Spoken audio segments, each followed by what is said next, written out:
Hello friends. నేను ఈరోజు మా ఇంట్లో ఏం వండానంటే, మా ఇంట్లో వాళ్ళకి ఎంతో ఇష్టమైన గుత్తొంకాయ కూర. నేను గుత్తొంకాయ కూర చేసే కన్నా ముందు మా అత్తమ్మ వంకాయ ఫ్రై చేసేది. వంకాయ ఫ్రై అంటే వీళ్ళకందరికీ కూడా చాలా ఇష్టం. ఆ వంకాయ ఫ్రై ఏమో కానీ ఫుల్‌గా ఆయిలే ఉండేది.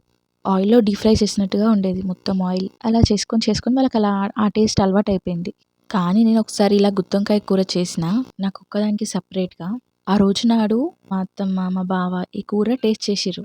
టేస్ట్ చేసి మటన్ కూడా పక్కకు పెట్టేసి వంకాయ కూరనే వేసుకొని తిన్నారు. అంత టేస్టీగా ఉందంట.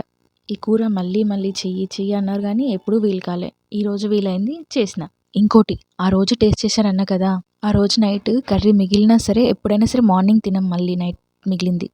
కానీ ఆ రోజు మాత్రం మా అత్తమ్మ ఫ్రిడ్జ్‌లో పెట్టుకొని మరి నెక్స్ట్ డే మార్నింగ్ తిన్నది. దాన్ని పడేయనీయలే అస్సలకి. అంతలా నచ్చింది మా వాళ్ళకి. ఈ రెసిపీని నేను ఎలా చేశాను, ఏ ప్రాసెస్‌లో చేశాను అనేది ఫుల్ వీడియోలో పోస్ట్ చేస్తాను. ఈ వీడియో కింద ట్యాగ్ చేస్తున్నాను. ఖచ్చితంగా చూసేయండి. మీరు కూడా ట్రై చేయండి. మా ఇంట్లో వాళ్ళలాగా మీరు కూడా మీ ఇంట్లో వాళ్ళకి చేసి పెట్టి శభాష్ అనిపించుకోండి. వీడియో నచ్చితే లైక్ చేయండి, షేర్ చేయండి, subscribe to my YouTube channel. Thanks for watching this video. Long video చూడడం మాత్రం అస్సలు మర్చిపోకండి. ఈ వీడియో కింద ట్యాగ్ చేస్తున్నా.